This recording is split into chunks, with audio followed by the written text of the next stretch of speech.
চিংড়ি মাছ কম হলেও ক্ষতি নেই, চিংড়ি মাছের যে গন্ধ আর স্বাদ ওতেই তরকারিটা আরও সুন্দর করে দেয়, টেস্ট বাড়িয়ে দেয়, সুন্দর করে দেয় না, টেস্ট বাড়িয়ে দেয়। চলুন, আজকে সকাল থেকে দেখছি মেঘলা হয়ে, বাবা কেন।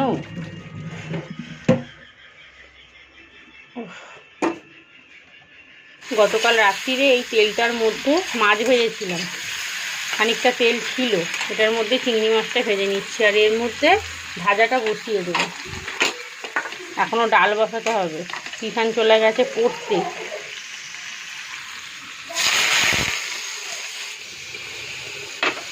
ঢেঁড়স আলুটা যদি আরেকটু থাকতো কিষানের হয়ে যেত। এখন তন্ময়ের মতো করে দিই, তারপর তার কথা। আর ফুলকপিটা না একদম পুরো দেশি ফুলকপি, দেখুন পুরো হলুদ আর একদম পরিষ্কার, একটা পোকা নেই, কোথাও দাগ নেই, তবে ছোটো। তো কিষান আর তন্ময় দুজনেই খেয়ে নেবে, আমার কপালে জুটবে কিনা ভগবানই জানে।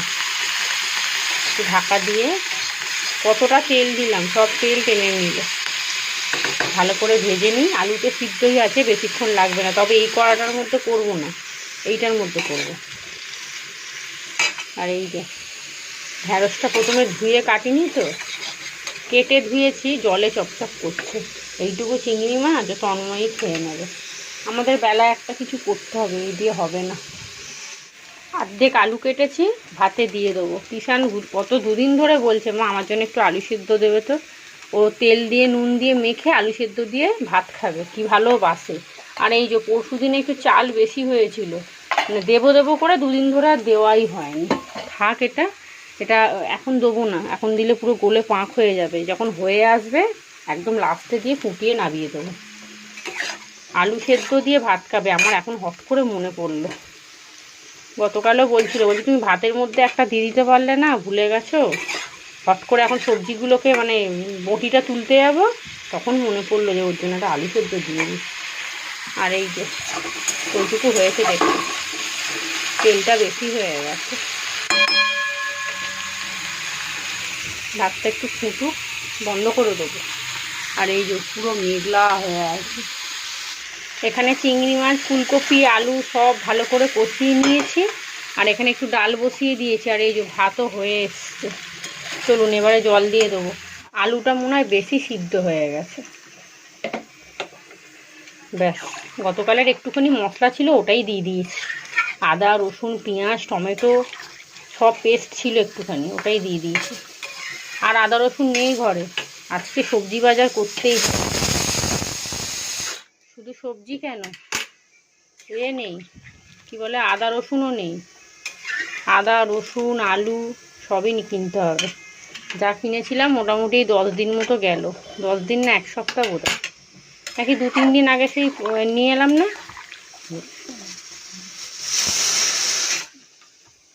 ব্যাস, একটু ফুটুক, আমি একটু দোকানে যাব। তার কারণটা হচ্ছে বিস্কুট আনতে হবে, বিস্কুট নেই, দেখি সামনের দোকানটা খুলেছে নাকি। আর ওই যে চালটা দিয়ে দিয়েছি, অনেকক্ষণ ফুটিয়ে নামিয়ে দেবো। এদিকে চাটা ফুটছে, আর একটু ফুটুক, রঙটা পাল্টালে তারপরে বন্ধ করে দেবো। এখানে ডাল হয়ে গেছে, আজকে ডালের পরিমাণটা বেশি হয়ে গেছে, দেখছেন পড়ে যাচ্ছে। আর ফুলকপির তরকারি হয়ে গেছে, অল্প একটু মিষ্টি, একটুখানি ধনেপাতা দিয়ে বন্ধ করে রেখে দিয়েছি। রান্নাবান্না শেষ, এবারে ডিপেতে ভরে দেবো, ব্যাস তাহলেই হয়ে যাবে। চাটা আগে দিয়ে দিই, ডালটা একটু ফুটুক, চাটা একটু ফুটুক, ততক্ষণ আমি গিয়ে একটু জামা কাপড় ভিজিয়ে রেখে আসি। মানে আজকে যা কাচবো আর কি। 1-1.5 ঘন্টা ভিজিয়ে না রাখলে না, পরিষ্কারও ভালো হবে না, আর গ্যাস গন্ধটাও কাটবে না। থাক, একটু ফুটুক, চলুন আমি জামা কাপড়গুলো ভিজিয়ে আসি, একটা চাদরের সেট আছে।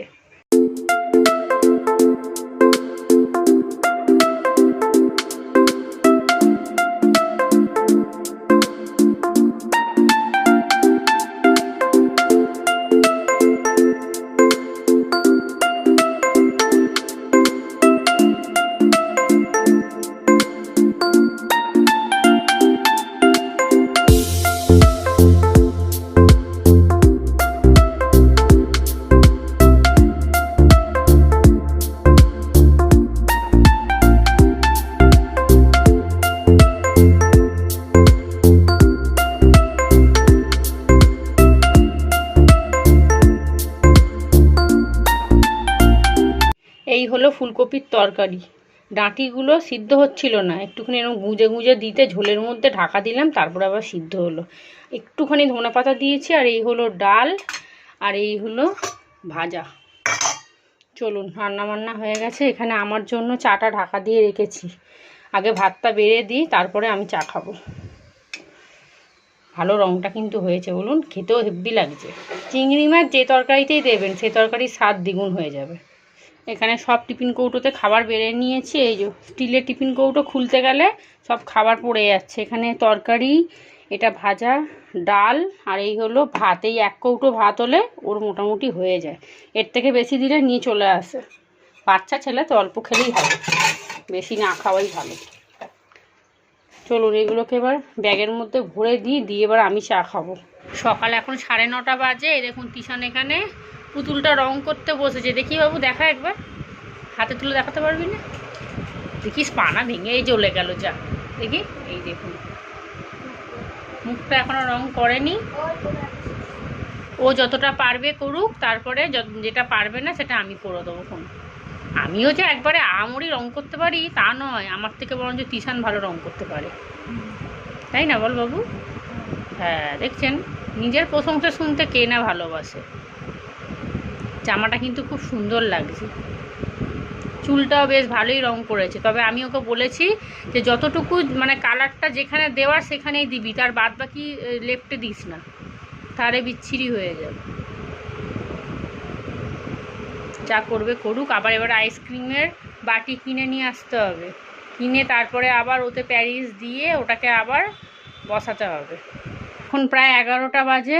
সব রান্নাঘর পরিষ্কার করে নিয়েছি, যা বাসন ছিল সব মেজে নিয়েছি। আর এই যে তরকারি, ডাল, এখানে গতকালের একটু আলু ভাজা আছে, এটা না ফ্রিজে রেখে দিই। চলুন, আর ভাত তো আমি অল্পই করেছিলাম, আমি আর তিশান আলু সেদ্ধ দিয়েছিলাম, ওই দিয়েই ভাত খেয়ে নিয়েছি। তবে আবার ভাত বসাতে হবে। আমি ওই এক বাটি চালের জন্য এতটাই কম চাল নিয়েছি, এই দুজনের মতো এখন ভাতটা হলো, খেলাম, আবার ভাত বসাতে হবে। গুড মর্নিং বন্ধুরা, কেমন আছেন আপনারা সবাই? নিশ্চয়ই ভালো আছেন, আমিও ভালো আছি। আজ শুক্রবার, সকাল এখন 11টা বাজে, 11:05 কি 10 হবে। পাশে বিছানাটা গুছিয়েছি, দুজনে ব্রেকফাস্ট করেছি, রান্নাঘরটা পরিষ্কার করলাম। এইবারে ঘরটা ঝাঁট দিয়ে মুছবো। কি গরম যে লাগছে আপনাদেরকে কি বলবো। ওই ঘরে একটা সিলিং ফ্যান না আগে দরকার, আর মাও শুতে পারছে না। ওই টেবিল ফ্যানে একদম হাওয়াই বেরোচ্ছে না, বলে নিপ নিপ করে হাওয়া বেরোচ্ছে, গায়ে হাওয়াই লাগছে না। আর এবার ঘরটা ঝাঁট দিয়ে মুছবো। গতকালের জামা কাপড় সব পড়ে আছে, কিচ্ছু গোছায়নি। সকাল থেকে জানেন তো মাথা, ঘাড়, পিঠ সব যেন ব্যথা করছে। গতকাল সন্ধ্যা থেকেই হচ্ছিল। রাত্রিবেলা ভেবেছিলাম একটা প্যারাসিটামল খেয়ে নিই, তারপরে না রাত্রির এই গরম চাটা খেলাম, লিকার চাটা খাওয়ার পরে দেখলাম যে আস্তে আস্তে কপাল ব্যথাটা না পুরো কমে গেল। সেই জন্য আর খেলাম না। এই যে ঠান্ডা গরম লেগে যাচ্ছে, এই যে ঘাম দিচ্ছে, তার উপরে পাখা চালাচ্ছি, ফ্রিজ থেকে জল বার করে খাচ্ছি, একদম সব দিক দিয়ে ধরে নিচ্ছে। আজকে তিশানের পরীক্ষাটা হলে 2 দিন একটু রেস্ট পাবো। বাবা, তন্ময়কে ভাত দিয়ে দিয়েছি, এটা একটা শান্তি। কারণ ওই 1:30টার সময় এই রোদ্দুরে খেতে আসে, আবার তাড়াহুড়ো করে স্নান করে যায়। আর দেখবেন স্নান করার পরে বাইরে বেরোলে না মারাত্মক একটা গরম লাগে। ভাত দিয়ে দিয়েছি, ওর সময় মতো খেয়ে নেবে, যখন পারে আসুক। মানে আমার কোনো টেনশান নেই যে না ও খেতে পাবে না, আবার রোদ্দুরে আসবে। আর দেখুন কেমন চোখ মুখ বসে গেছে। আজকে ভোরবেলা 5:30 থেকে জেগে আছি, জানেন, ঘুম আর আসছে না, কেমন একটা গুমোট গরম লাগছে।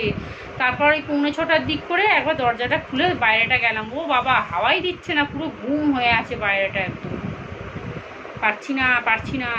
এখনও 2 মাস মোটামুটি পুরো পচা গরম পড়বে, কি হবে ভাবুন তাহলে।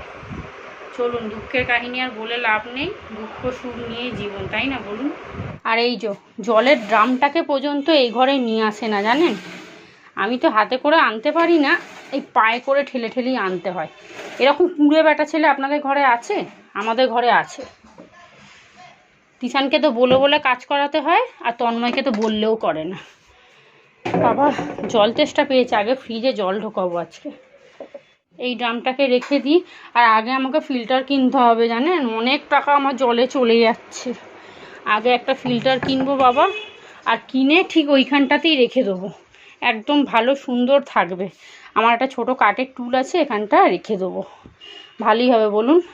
আর এই এখানটা মুছতে হবে। এখানটা আমি আর ঘর মোছার নেতা দিয়ে মুছি না, কারণ এঁটো কাটা থাকে তো, এটা আমি আলাদা করে একটু ফিনাইল দিয়ে এই নেতাটা দিয়ে মুছে নিই। ঘর মোছা দিয়ে আমি মুছি না, যখন দেখি খুব পরিষ্কার থাকে তখনই একমাত্র মুছি। চলুন এটাকে এখানে তুলে আগে ফ্রিজে 2 বোতল জল ভরি, প্রচণ্ড গরম লাগছে। শরীরে যে কটা হাড় আছে আজকে দেখবেন মরমর মরমর করে আওয়াজ হবে। একে তো হাওয়ায় উড়ি, তার মধ্যে ভারী ড্রামটা তুলতে পারি ওই টুলটার ওপরে। আর জানেন যখনই জল দিয়ে যায় তখন থেকে আমি বলি কি গো একটুখানি ড্রামটা ওই ঘরে করে দাও না। করছি দাঁড়াও না, এখন তো তুমি জল খাবে না, আমি তো জল খাবো, তোমরা তো এই জল খাবে না। কত রকমের নকশার কথা। 2 দিন ধরে জায়গাতেই ড্রামটা পড়ে থাকবে, লাস্টে আমাকেই সে ঠেলে ঠেলে নিয়ে আসতে হবে। আজকে অনেকগুলো বোতলে জল ভরে রাখবো, যা গরম পড়েছে। স্কুল থেকে এসে আগে ঠান্ডা জল খুঁজি, জানেন তো 2-3 দিন ধরে রোজই জল খুঁজি, কিন্তু জল আর পাই না। ওই প্রত্যেক দিন এসে এমনি জলই খাই। চলুন এখানে সবগুলো বোতল ভরে নিয়েছি, এখন এবার সারাদিন বার করে করে খেতে পারবো। এই নিচটাতে জলগুলোর ভাব রেখে দেবো, আর ফ্রিজটাও একটু পরিষ্কার করতে হবে। ব্যাস বাবা, স্কুল থেকে এসে না ঠান্ডা জলের জন্য একটু হাপিত্তেস করি জানেন। প্রত্যেক দিন ভাবি যে যাওয়ার আগে একটা জল ফ্রিজে রেখে দিয়ে যাব। ও বাবা, প্রত্যেক দিনই ভুলে যাই। ব্যাস থাক এরকম। তন্ময় এসেও না ঠান্ডা জল খোঁজে, গরম লাগে না। আর এই দেখুন পুতুলটা, এই দেখুন রং করেছে। এই যে মুখটা আমি বললাম রং করিস না, বিচ্ছিরি লাগছে মুখটা। যেই রং করেছিল না, এই মানুষ কালারটা করেছিল মুখে, বাবা পেতনিদের মতো লাগছিল দেখতে। আমি আবার সাদা করে ঠোঁটে একটু লিপস্টিক মেরে দিয়েছি, আর মুকুটটা এরকম করেছি। যা হবে হবে, যা তো 15 নম্বরে পরীক্ষা তো, ব্যাস 10 নাম্বার দিলেও এনাফ। চলুন আর এইটাকে আগে আলমারিতে ঢুকাতে হবে শোকেসে, নাহলে এটাকে বার করে করে সর্বনাশ করে দেবে। চলুন, মোটামুটি ভালোই হয়েছে কিন্তু বলুন, ভালোই লাগছে। কিচেন টাওয়ালগুলোকে একটুখানি গরম জল করে সার্ফ দিয়ে একটু ভিজিয়ে রাখি, যখন কাচবো এগুলোকেও কেচে নেবো। যা চিটচিট করছে না, ধুর কেচেই নি। কালকে ঘরটা পরিষ্কার করব, বিছানার চাদরটা ভীষণ নোংরা হয়েছে। আজকেই করতাম, ভাবলাম না থাক, সেই 1টার সময় বেরোতে হবে। আর সেই জলের ন্যাকড়াটা, এটাকেও একটু ভিজিয়ে দিই, গরম জলে না বেশ পরিষ্কার হবে। আমাদের এই কলের জলে জানেন খুব নোংরা বেরোচ্ছে। এগুলো কর্পোরেশনে গিয়ে সবাই মিলে বললে হয়, কিন্তু কেউ বলবে না জানেন তো। আমাদের এখানে না একজনের ঘাড়ে আর একজন বন্দুক দিয়ে গুলি চালাবার চেষ্টা করে, ভাবে ওর ঘাটটা পেলাম না, এবার বন্দুকটা দিয়ে আর গুলিটা চালিয়ে দেবো। তারপর যার গায়ে গুলিটা লাগবে সে এসে ওর বাড়িতে ঢুকবে, আমার বাড়িতে তো ঢুকবে না। আবার কি আছে, স্বার্থপর মানুষ, দুনিয়াটাই এখন স্বার্থপর, বুঝলেন। আমি তো বললাম গিয়ে যে সবাই মিলে গিয়ে বলি চলুন, কেউ যাবে না। ওই দোকানে কাকুকে বলছিলাম, বলছে কে যাবে, তুমি বলছো কেউ যাবে না, সবাই মিলে গিয়ে বললে তবে হবে। এখন আমি একা বলতে গেলে জানেন তো এক্ষুনি বলবো তোমার একবারে বেশি বেশি, আরও লোক জল খাচ্ছে তাদের কিছু হয়নি, আর তোমারই খালি মনে হচ্ছে যে পোকা বেরোচ্ছে, নোংরা বেরোচ্ছে। তাহলে দরকার নেই বাবা আমার, আমি একটা ফিল্টার কিনে নিই, আমি একা বলবো আর তোমরা সব মজা নেবে, দরকার কি আছে। দেখছেন কি নোংরা বেরোচ্ছে, কতটা সার্ফ দিয়েছি তারপরেও এরকম নোংরা বেরোচ্ছে। আসলে আমি না কাচিও অনেক দেরি করে করে জানেন, এগুলো হপ্তায় হপ্তাহ কেচে নিলে কিন্তু এতটা নোংরা হয় না। এখন আমি কুঁড়েপোনা করে মাসে একবার কাচবো, তাহলে হবে বলুন তো। তন্ময় বলেছে ফিল্টার কত দাম নেয় জিজ্ঞেস করে আসবে। অ্যাকোয়াগার্ড নিয়ে নিলে হতো, যেহেতু আমাদের জলের লাইন আছে। এইখানটা লাগিয়ে নিতাম, ওইখানটা প্লাস্টারে মানে ইট দিয়ে প্লাস্টার করে ওখানটা বুঝিয়ে দিতাম, আর এইখানটা লাগিয়ে নিতাম। এইটা নয় খুলেই দিতাম, সুন্দর হয়ে যেত এখানটা। কিন্তু অনেক খরচা জানেন, এখন একটা অ্যাকোয়াগার্ড ভালো কিনতে গেলে মিনিমাম 10 থেকে 15,000 টাকা। কম দামিও আছে 4-5 হাজার টাকার, কিন্তু ওগুলো খুব একটা ভালো নয়। চলুন এটা একটুখানি ফুটুক, তারপর বন্ধ করে দেবো। বেশি ফুটলে আবার চারদিকে ছড়িয়ে যাবে। ঘরটা ঝাঁট দিয়ে মুছে নিই। দুপুর এখন 1টা বাজে। চলুন আমরা এবারে রওনা দিই। কিষানের দিকে বুট পড়ছে, আমি ঠাকুরকে জল দিয়ে দিয়েছি, জামা কাপড় যা ছিল কাচাকুচি করে সব বাইরে মিলে দিয়েছি। আর এই ব্যাগটা আজকে নিতেই হচ্ছে, কারণ ব্যায়াম করবে, জামা কাপড় খুলে কি করছিস, ওটা তো হয়ে যাবে।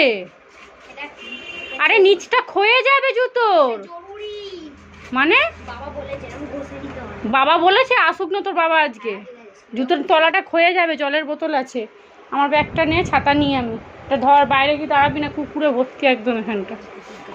এসে ভাত করব, তারপর খেতে পাবো জানেন, প্রেসারে সিটি মেরে নেবো, তাড়াতাড়ি হয়ে যাবে। চলুন ছাতাটা নিই। আর এক বন্ধুর মা আমাকে একটা পুতুল কিনতে বলেছে, যাওয়ার পথে দেখি পাই কি না। ওই যে একটু সেই 10 টাকা করে পুতুল নিয়ে গেছিলাম না, ওটা একটা দাও তো।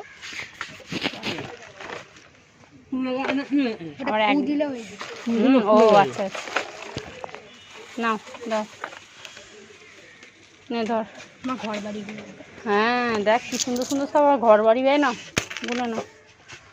এখন বাজে প্রায় 3:30, স্কুল থেকে এই সবে জাস্ট এসেছি, এসে গা ধুলাম, কিষানও গা ধুয়েছে। আর এখানে একটু সবজি নিয়ে এসছে, একটু উচ্ছে, আর এটাতে কি আছে দেখি, ও একটু ঢ্যাঁড়স আছে, আর এখানে বাবা করলা বলছি, ধুর চিচিঙ্গা করছিল কদিন ধরে।